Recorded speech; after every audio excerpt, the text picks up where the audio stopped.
Asia কাপে সব ছাপিয়ে তুমুল আলোচনায় ভারত পাকিস্তান ম্যাচের হ্যান্ডশেক বিতর্ক।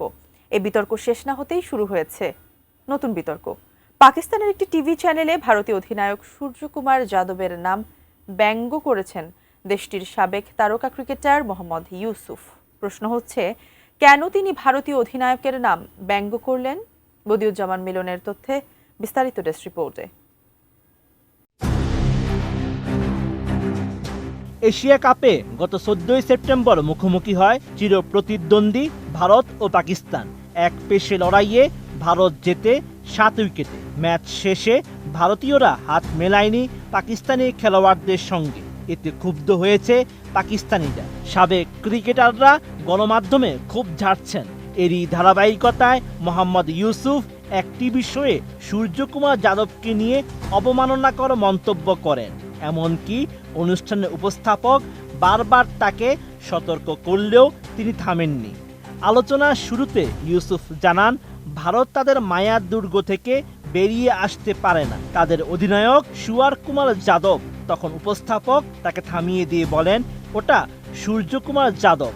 তখন ইউসুফ আবারও বলেন, হ্যাঁ, আমি এটাই বলেছি, সূর্যকুমার যাদব। উপস্থাপক আবারও বলেন, না, তার নাম সূর্যকুমার যাদব।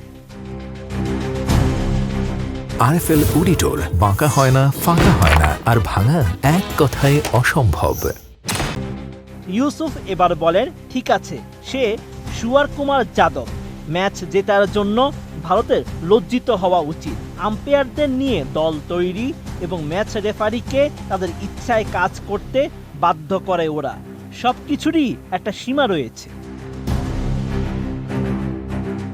সামাজিক মাধ্যমে ইউসুফের মন্তব্যের পর ব্যাপক সমালোচনা শুরু হয়। পরে ইউসুফ বলেন, কোনো খেলোয়াড়কে অসম্মান করা তার উদ্দেশ্য ছিল না।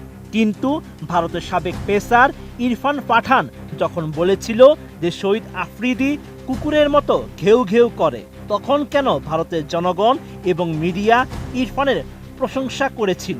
আজ যারা মর্যাদা ও সম্মানের কথা বলছেন, তাদের কি এটি প্রত্যাখ্যান করা উচিত ছিল না? ম্যাচ শেষে ভারতীয় খেলোয়াড়রা পাকিস্তানি খেলোয়াড়দের সঙ্গে হ্যান্ডশেক না করার দায় শেষ পর্যন্ত চেপেছে ম্যাচ রেফারি অ্যান্ডি পাইক্রফটের উপর। পিসিবি দাবি করেছে, টসের সময় ম্যাচ রেফারি পাইক্রফটই নাকি দুই দলের অধিনায়ককে করমর্দন বাদ দিতে নির্দেশ দেন। তাদের দাবির প্রেক্ষিতে পাকিস্তান আরব আমিরাত ম্যাচ থেকে পাইক্রফটকে সরিয়ে দিয়েছে ICC. Desk report, ATN news.